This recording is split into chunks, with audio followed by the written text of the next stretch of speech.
A pall hung over Rome, as if the city itself had begun to exhale uncertainty. The capital, the symbolic crown of the state, had recently been damaged by fire, and with it went the comforting idea that Roman authority was immune to shock. In avenues, once reserved for triumphal display, armed factions and frightened civilians now moved through the same spaces with opposing expectations of what the law even meant. The empire so wide its frontiers met deserts, mountains, and oceans had been forced inward, into the narrow corridors of its own capital, where legitimacy could collapse in a single night. That winter's dread was not simply a contest over who would govern. It raised a deeper question, whether Rome could be governed at all. The throne, once presented as the pivot of order, had become a prize carried from camp to camp, from one set of standards to the next. Each new claimant spoke the language of peace and continuity, and each transition seemed to bring fresh upheaval, public reprisals, and the settling of scores. Far from the capital's panic, a commander in the east began to move with deliberate restraint. He did not arrive with the glamour of an ancient aristocratic name, nor the sheen of a cultivated court favorite. He came from hard country and harder habits, formed by duty more than display. Yet when he reached for power, Rome exhausted, hungry, and alarmed allowed the transfer. His name was Vespasian. Later ages remembered him as a reluctant savior, the soldier emperor who rebuilt a state that had nearly ceased to function. Rome in the 1st century ran like a machine built of wealth and coercion. It still spoke of the Republic in memory, and it lived as an empire in practice, depending on monarchy in everything but the word. Senators invoked tradition, but legions enforced reality. Emperors sat at the center of law, patronage, and fear, and the disposition of one man could elevate a family into greatness or erase it from public life. By the time Vespasian was born, the Julio-Claudian dynasty had already exposed the system's dangerous flaw. Augustus had constructed a framework that looked like stability. His successors showed how much that stability depended on character and restraint. Under Tiberius, Caligula, Claudius, and Nero, the Principate became a theater of extremes, where intrigue flourished and the absence of firm rules invited ambitious men to gamble. Beneath the marble of temples and palaces, ordinary life remained narrow and precarious. Many Romans lived stacked in tall, crowded insulae, where fire never felt far away and clean water was not guaranteed. Bread was not a symbol but survival. The grain supply secured by fleets and guarded by soldiers kept the city from famine and the crowd from revolt. A plain loaf might cost a few asses. Small bronze coins a laborer counted carefully. Prices shifted across regions and decades, and the evidence survived unevenly. But the pressure was clear. A small rise could become hunger for a household living from one day's work to the next. Milk was not a universal urban staple, not something reliably sold fresh in the streets. It spoiled quickly. City dwellers more often consumed dairy as cheese than as milk, and fixed prices were harder to trace with certainty. In rural areas, it could be produced at home or purchased locally, perhaps for a similar handful of asses for a small measure, yet it remained less dependable than bread, bound to season, distance, and custom. The significance lay less in exact figures than in the arithmetic of vulnerability. For the poor, food meant constant calculation under threat. This was the world Vespasian would later inherit, a world where emperors could drain the treasury for applause, where armies could elevate and discard rulers, and where Rome itself could become a contested space. Expansion no longer paid for every appetite at the center. When the capital weakened, provinces watched, weighed their options, and waited.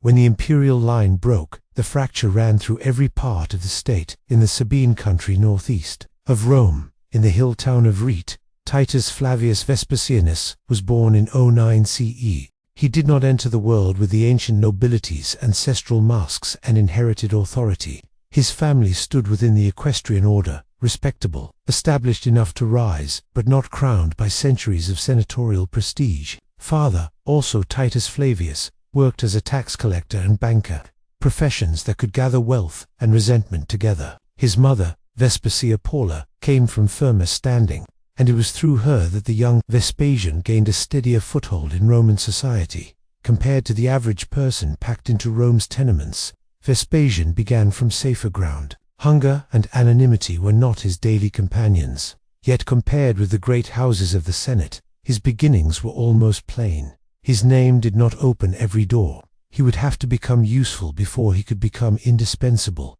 His education followed Roman expectations, rhetoric, discipline, the habits of duty, but the deeper shaping force seemed less elegant. Familiarity with work, with money counted without romance, with the blunt realities of administration. His humor, remembered as dry and sometimes coarse, was not the wit of salons. It belonged to camps, courtrooms, and offices where lofty words frequently concealed greed. In a political world intoxicated by performance, Vespasian's advantage was not early brilliance displayed for applause. It was endurance. He advanced without the flash of a prodigy, appointment after appointment, showing he could carry burdens others avoided. That slow climb also taught him a harsh lesson about Roman public life. To rise was to pay. Offices demanded visible spending games, buildings, generosity that could resemble outright even for a man of means. The system could strain a fortune. In that pressure lay a clue to the ruler he became. Vespasian never forgot what things cost, and he rarely pretended that the empire could be sustained by charm alone. That long road drew him into the machinery of Roman ambition, military command, provincial governance, and the fragile favor of emperors. He moved through the ladder of office step by step, and he did so where reputations were forged in mud and hardship. As a military tribune and later a commander, he learned what soldiers respected: competence and steadiness, more than eloquence. Under Claudius he served in the conquest of Britain, commanding the 2nd Legion Augusta. Britain offered no easy theater of glory. It was wet, distant, hostile, and slow to absorb Rome's will. Vespasian distinguished himself not through spectacle, but through reliability. He could be trusted with men in conditions that punished the unprepared. He became consul, then governed provinces, including Africa, an appointment that exposed another Roman truth. Provincial rule tempted corruption at every turn. A governor could squeeze cities, sell judgments, and return to Rome rich enough to buy further advancement. Ancient sources suggested Vespasian did not emerge from Africa wealthy. Some even implied he left with financial strain. The details remained debated, and the surviving accounts carried the biases of their authors, but the image endured because it fit what followed: a man who later pursued revenue without apology, less from luxury than from memory of obligations, shortfalls, and the difficulty of keeping institutions afloat. Then the East called under Nero. Vespasian was sent to suppress the revolt in Judea that erupted in 66 CE. One of the most serious provincial uprisings Rome had faced in generations. There, alongside his son Titus, he conducted a campaign, taking fortified positions, breaking organized resistance, tightening Rome's grip. The operation brought Rome plunder, and later, tribute. It also brought a consequence that mattered more than spoils. It placed Vespasian at the head of seasoned legions, far from the capital. At the moment the capital began to consume its own authority. In 68 CE, Nero fell. The year that followed became a sequence of shocks: Galba, Otho, Vitellius, 3 emperors in rapid succession, each elevated by military support, each removed by military force. This year of the 4 emperors was not a mere constitutional crisis. It was internal conflict dressed in the language of legitimacy, with Rome as both prize and proving ground. The Senate could proclaim, but the legions decided. In the East, Vespasian watched with a soldier's clarity. He commanded an army. He could frame ambition as duty. Rome needed order. He had allies who understood where leverage truly lay: Gaius, Licinius, Mucianus, governor of Syria, and Tiberius, Julius Alexander, the powerful prefect of Egypt. When Vespasian was proclaimed emperor by his troops in 69 CE, the decision was not made in Rome's Senate house. It was made in provincial headquarters and military camps, where the state's practical force had migrated. In that moment, wealth did not mean coin alone. It meant supplies, ports, and grain routes. Egypt's grain fed Rome. To control Egypt was to hold the city's essential lifeline. Vespasian's supporters secured those levers of survival, while the capital endured turmoil and scarcity. But taking power amid internal conflict demanded more than strategy. It demanded a willingness to advance against fellow Romans, to authorize harsh measures that would haunt the peace, and to accept that stability would be purchased at a severe human cost. When Vespasian's cause triumphed and Vitellius died during the fighting in Rome, the capital had been brutalized and its institutions humiliated. The new emperor inherited a city that no longer trusted emperors, and no longer believed restraint would protect it. Power had to be rebuilt, not merely seized. Rebuilding required achievements visible in stone and invisible in ledgers, and it required proving that the throne could again produce continuity rather than catastrophe. His defining achievement was restoration of solvency, authority, and the basic expectation that tomorrow would resemble today. After the upheaval, the empire's finances lay in disarray. Ancient writers reported that Vespasian claimed the state needed an immense sum given in one famous figure as tens of billions of sesterces to stand upright again. Modern accounting could not verify ancient totals with precision, and conversions into contemporary currency were necessarily speculative, but the core point was unmistakable. Years of waste, corruption, and conflict had created a fiscal emergency that threatened the machinery of government itself. Vespasian confronted that crisis with measures that made him both notorious and, in a grim way, indispensable. He raised taxes, revived old levies, and created new ones. His name became tied to one of history's best-known fiscal sayings, pecunia non olet, money does not stink, linked to a tax on urine, collected from public latrines and sold for industrial uses. The anecdote survived because it captured the man's temperament, unsentimental, functional, willing to endure mockery if it kept the state standing. His policies addressed problems recognizable in any era of recovery. How to fund public order after corruption and institutional breakdown. How to repair systems without living on promises that could not be redeemed. Rome needed roads maintained, armies paid, grain delivered, and the symbolism of stability restored. Vespasian understood that an empire could not survive forever on the prestige of older conquests. It required revenue proportionate to its commitments. Every new tax, every attempt to extract order from chaos, carried resentment in the provinces, grumbling at the center, and the possibility that the cure would generate its own backlash. He rebuilt legitimacy as well as finances. Under him, the role of the emperor was clarified by law in a way earlier regimes often left ambiguous. The Lex de Imperio Vespasiani, preserved in part on bronze, set out imperial powers explicitly. It did not invent monarchy, which Rome had lived with since Augustus, but it made denial harder. After a year in which rival claimants had used uncertainty as a weapon, clarity itself became a tool of survival. Then came monuments, visible proof that Rome's center still held. Vespasian and his sons began the Flavian Amphitheater, the Colosseum on the site of Nero's private lake. This was architecture as argument. Nero had taken the city's heart for his pleasure. Vespasian returned it to public use. Stone by stone, the amphitheater announced that resources would not be devoured by one man's vanity. It also carried an unspoken warning. Only a ruler with control over money and men could afford such a gift. He built the Temple of Peace and other public works, restoring the torn fabric of the city. Not every project was pure generosity. Public building always served politics, and marble could become propaganda. Yet after the crisis of 69 CE, propaganda for stability functioned like medicine. It told the frightened and the cynical alike that Rome had not entered a permanent season of collapse. Those achievements cast long shadows.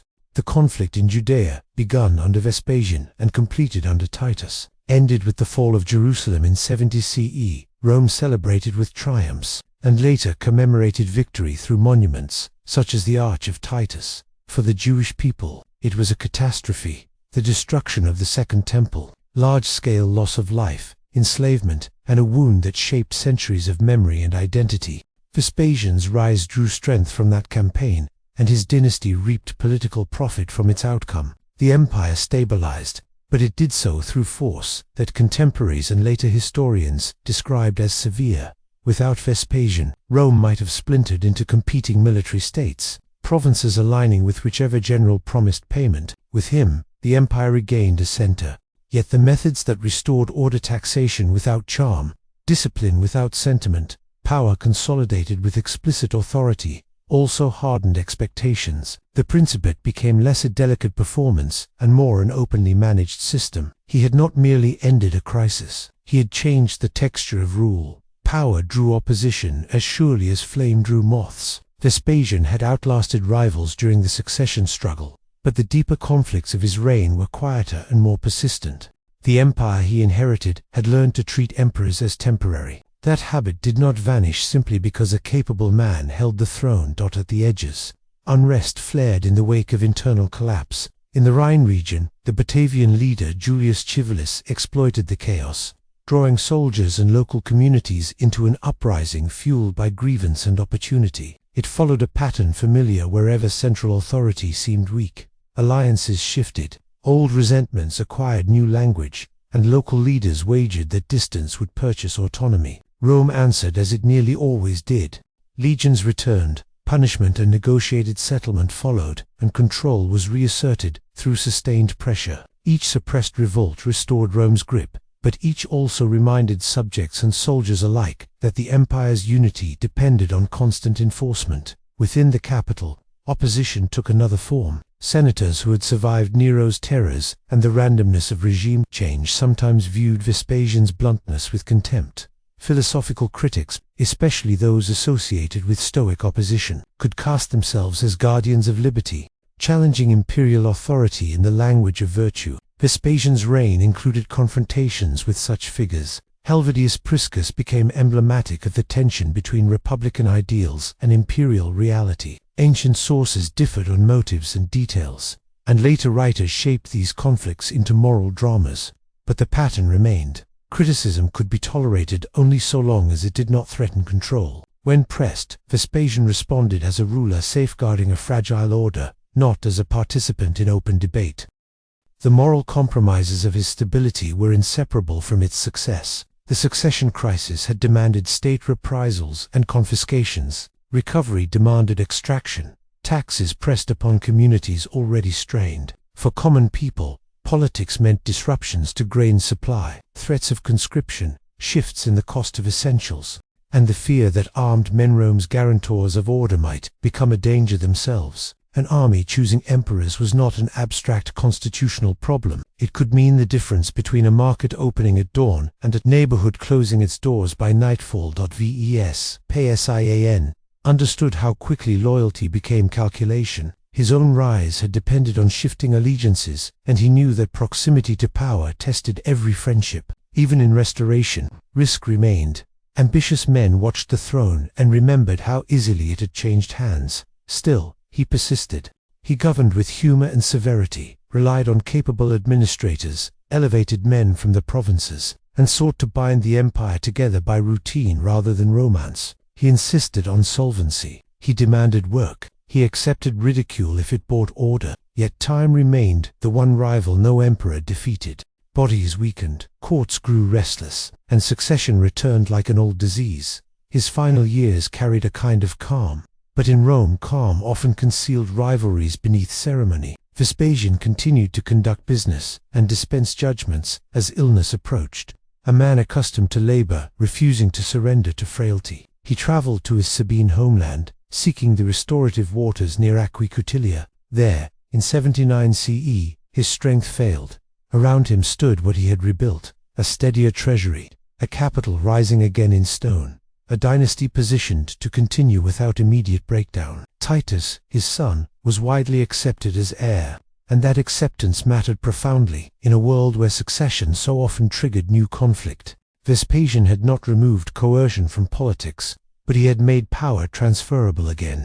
A practical miracle after the year of rapid emperors. Yet even late, betrayal hovered at the edge of certainty. One striking episode involved Aulus Caecina, the general whose earlier support had proved important during the succession struggle after he shifted allegiance from Vitellius to Vespasian. Ancient accounts later accused Caecina of plotting against the Flavian house, driven by ambition and by the lingering belief that the throne could be seized as it had been seized before. The scheme did not expand into open campaigning, but its very possibility suggested the empire's persistent sickness, the idea that any successful general might, with one decision, attempt to claim the purple. If Caecina turned against Vespasian, the attempt failed. The Flavian system held, yet the warning remained. Vespasian had restored order, but he had restored it in a world that now understood, with chilling clarity, how power could be taken. Tradition recorded that he met his end with a Roman instinct for dark humor, saying that he thought he was becoming a god. A final jab at the imperial cult, and the deification that followed. Then he was gone. No riot, no immediate succession struggle. no capital in flames. In a century that had trained Romans to expect disaster at an emperor's death, the absence of catastrophe became its own achievement. His reign formed a single movement from fracture toward continuity. Without him, Rome might have drifted into prolonged fragmentation, emperors rising and falling by season. With him, the state endured stronger in administration, harder in realism, newly accustomed to a ruler who counted coin as carefully as he commanded armies. That endurance became the foundation of his legacy, and it carried both pride and cost. Vespasian's memory endured in contrasts, spectacle and accounting, stability and coercion, grand monuments, and the unromantic world of tax collectors. The Colosseum, the most visible symbol of his reign, began as a political act, a public arena raised where a private ruler had once indulged himself. It told the city that the emperor's role was to provide, not merely to consume. Centuries later, as much of Rome's imperial machinery vanished,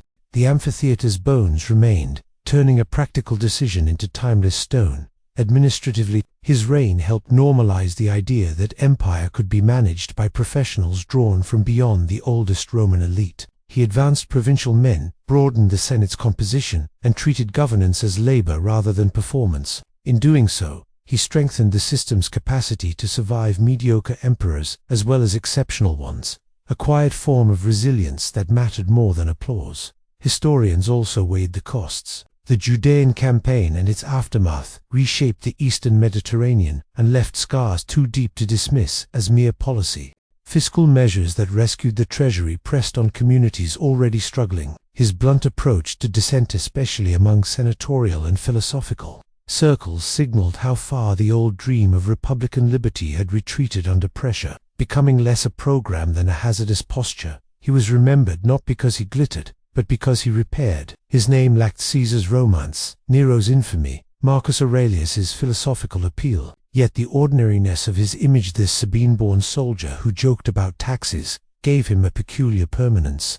He embodied a truth empires often tried to hide. Survival depended less on brilliance than on competence, and competence rarely looked heroic. Measured by modern standards, his reign invited moral accounting. Conquest, suppression, extraction, and spectacle stood in sharp relief. Measured by the standards of his time, he could be seen as a restorer who ended chaos, fed the city, paid the army, and made the future predictable again. The debate endured because both readings held evidence, and because stability itself could be both mercy and domination. In the end, his story remained larger than Rome alone. It showed what happened when a state nearly collapsed under corruption, vanity, and the privatization of public power, and when it was steadied, not by an idealist but by a continuity, not perfection, became the measure. Rome had worshipped greatness and suffered for it. It had indulged emperors who treated the world as a stage and the treasury as a toy. When that era ended amid smoke and disorder,